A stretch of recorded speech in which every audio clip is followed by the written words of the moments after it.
Kalau kalian penonton dan pembaca setia Republik Rupiah, kalian pasti tahu kalau beberapa bulan terakhir kita lagi ngomongin narasi AI dan proyek-proyek terkait AI yang ada keterkaitannya dengan blockchain. Salah satunya yang potensial adalah Bitensor, karena perannya sebagai platform untuk mempermudah penciptaan produk AI baru di dunia blockchain serta melatih model AI tersebut. Mungkin kalian bisa bayangkan betapa mudahnya membuat AI untuk kalangan developer ataupun non-developer menggunakan Bitensor ini. Kalian gak perlu repot-repot untuk membuat programnya karena sudah tersedia template dari developer lain. Mungkin salah satu dari kalian berminat membuat AI untuk asisten kalian sendiri. Oke, di video kali ini kita akan membahas apa itu Bitensor secara fundamental dan potensi dari CoinTao.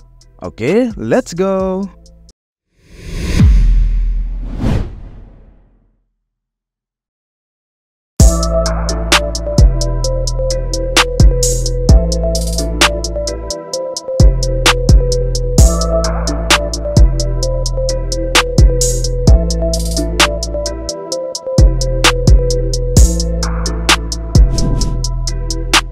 Oke, sebelum kita masuk ke pembahasan, cuma ingin mengingatkan saja bahwa Bitensor ini sudah kita bahas di konten member sejak akhir tahun lalu. Buat para member RR, kalian bisa baca complete reportnya di bagian dashboard membership. Karena kita bahas lebih detail di bagian report tersebut daripada video malam ini. Buat kalian yang ingin bergabung membership di Republik Rupiah untuk mendapatkan info alpha dan laporan lebih lengkap, kalian bisa berkunjung ke republikrupiah.com dan cari membership untuk pendaftaran. So, kita lanjut videonya. Apa itu Bitensor?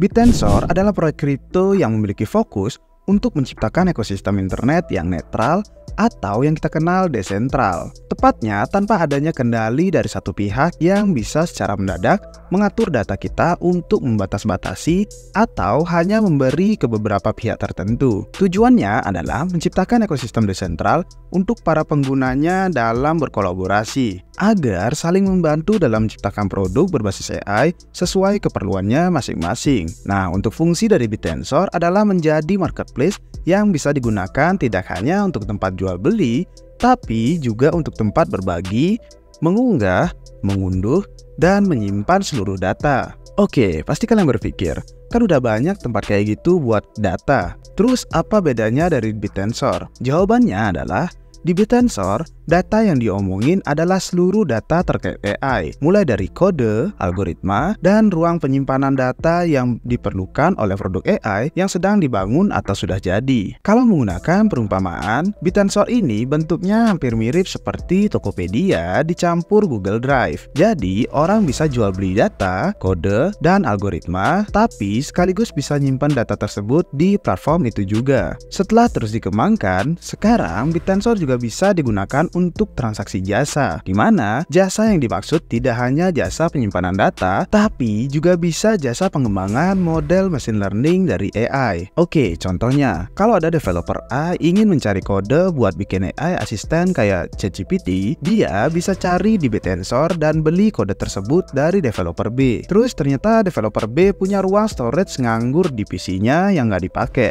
Terus dia juga bisa nawarin ke developer A buat pakai storage tersebut sebagai jasa. Sekaligus dia bantu melatih model AI-nya biar makin pintar dan bisa jawab lebih banyak pertanyaan. Semua itu dilakukan melalui Bitensor. Jadi kenapa dibilangnya netral di awal? Karena Bitensor cuma wadah, dia bisa mengatur transaksi secara berlebihan antara dua pihak. Pendiri Bitensor adalah sosok pseudonym dengan nama samaran Yuma Rao. Tapi saat ini Bitensor sudah diambil alih oleh dua pendiri Bitensor Foundation bernama Ala Sabana dan Jacob Stiefs, yang dimana mereka mengubahnya menjadi Open Tensor Foundation serta mengambil alih proyek Bitensor secara menyeluruh. Komponen infrastruktur protokol Bitensor. Bitensor ini adalah sebuah blockchain, bukan aplikasi atau dApps yang dibangun di atas blockchain. Tapi di dalam blockchainnya itu, Bitensor juga sudah ada beberapa dApps-nya sendiri. Gunanya adalah untuk jual beli jasa atau data tadi. Di luar itu, juga sudah dapat 16 dApps yang diluncurkan di blockchainnya yang memanfaatkan keseluruhan infrastruktur dari Bitensor. Bitensor menggunakan mekanisme konsensus bernama Yuma yang kemudian berubah menjadi Proof of Intelligence. Mekanisme ini merupakan gabungan dari Proof of Work dan juga Proof of Stake. Tujuan dari penciptaan mekanisme ini adalah untuk memastikan keamanan dari Proof of Work, tapi kemampuan skalabilitas, efisiensi, dan keadilan untuk node dari mekanisme Proof of Stake. Proof of Intelligence memastikan bahwa node di jaringan Bitensor terbagi menjadi dua jenis, yaitu miner dan validator. Miner bersifat sebagai pengirim dan penerima data, serta menyediakan ruang penyimpanan data tersebut sekaligus memberikan jasa pengembangan machine learning. Sedangkan validator bersifat sebagai pihak yang melakukan validasi terhadap data yang bergerak di jaringan tersebut. Dalam proses ini, seluruh miner dan validator pada jaringan Bitensor mendapatkan imbalan atas seluruh kontribusinya terhadap jaringan. Insentif atau imbalan yang diberikan kepada miner dan juga validator adalah TAO. TAO itu native coin dari Bitensor. TAO merupakan alat transaksi utama pada ekosistem Bitensor, sehingga tidak hanya digunakan sebagai imbalan, TAO juga digunakan sebagai alat pembayaran untuk para pengguna jaringannya. Oke, sekarang kita akan membahas native coin dari Bitensor, yaitu TAO. TAO memiliki total supply tetap di angka 21 juta dan bersifat seperti Bitcoin, di mana akan terjadi halving setiap 4 tahun sekali. Tujuan dari mekanisme ini adalah menciptakan sistem inflasi yang adil, namun terjadi secara perlahan agar nilainya bisa terus terapresiasi secara normal. Jumlah TAO yang beredar saat ini pada angka 3,4 juta TAO atau sekitar 16% dari seluruh persediaan TAO. Untuk mempermudah apresiasi nilai dari TAO serta mengurangi tingkat inflasinya, Bitensor memperkenalkan sistem penguncian untuk TAO yang dimiliki oleh validator dan juga miner. Semakin tinggi jumlah TAO yang dikunci, maka nantinya imbalan yang akan didapatkan oleh validator dan miner akan jauh lebih tinggi. Di sini memperkenalkan kembali sistem node yang diterapkan oleh Bitcoin, di mana semakin tinggi modal, maka semakin tinggi juga imbalannya. Namun dengan cara penguncian TAO dan bukan daya komputasi seperti miner dari Bitcoin. Untuk saat ini harganya telah naik sekitar 900% lebih dan memunculkan pertanyaan, apakah masih bisa bergerak naik lagi atau ini sudah lokal top? Nah, jawaban dari pertanyaan itu bergantung pada komunitas dan perkembangan proyeknya. Dari sisi perkembangan proyek, terlihat bahwa Bitensor telah berhasil mengundang banyak developer untuk menggunakan platformnya untuk membangun proyeknya sendiri. Dari sisi pengguna TAO yang melakukan transaksi pembayaran hingga staking, saat ini terdapat hampir 70.000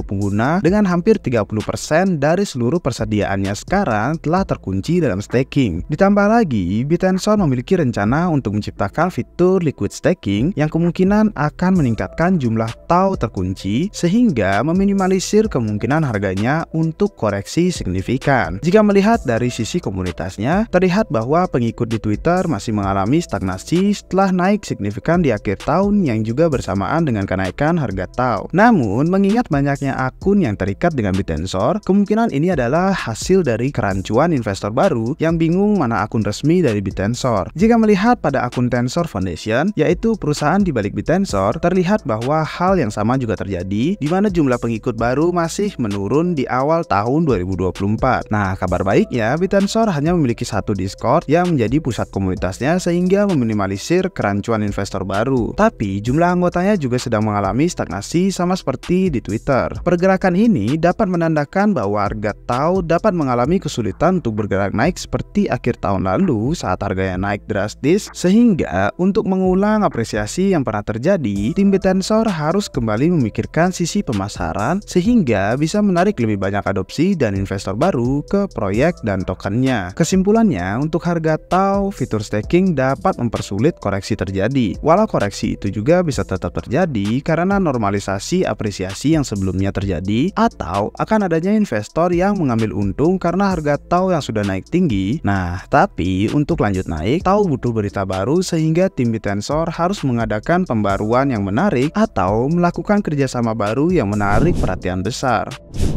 Kesimpulan dari Bitensor, Bitensor adalah salah satu proyek inovasi yang layak diperhatikan di industri AI karena menggabungkan mekanisme blockchain dan juga kripto untuk mengalahkan sifat sentralisasi dan individualistik yang menghambat pertumbuhan AI saat ini. Namun, saat ini terdapat dua hal yang harus dipertimbangkan, yaitu roadmap Bitensor dan juga sistem pemasarannya. Informasi terkait roadmap Bitensor dari tahun 2024 ke depannya masih terlihat belum tersusun rapi. Kondisi ini bisa menjadi masalah untuk menarik investor baru karena informasi yang tidak rapi bisa membuat asumsi proyek menjadi tidak jelas. Permasalahan ini juga menyangkut dengan pemasaran karena sumber informasi Bitensor masih tersebar antar pelaku ekosistemnya saja. Belum terdapat pusat sinergi yang jelas, kembali lagi menciptakan keraguan untuk investor baru. Walaupun begitu, hingga saat ini perkembangan dari sisi teknologi sudah cukup signifikan yang memungkinkan juga menjadi alasan mengapa harga TAO telah naik secara drastis dan masih memiliki ruang gerak yang luas. Tapi dengan potensi yang tinggi tentu datang resiko yang tinggi juga, sehingga investor perlu tetap menjaga manajemen risiko dan menggunakan strategi investasi jangka panjang yang baik bersama dengan pertumbuhan proyek. Oke, mungkin segitu aja untuk hari ini. Lebih detailnya kalian bisa akses di konten member dari Rupiah Rupiah, dan jangan lupa berikan tanggapan kalian mengenai proyek dari Bitensor ini di komentar di bawah ya. Sampai jumpa di video-video selanjutnya. Cheers!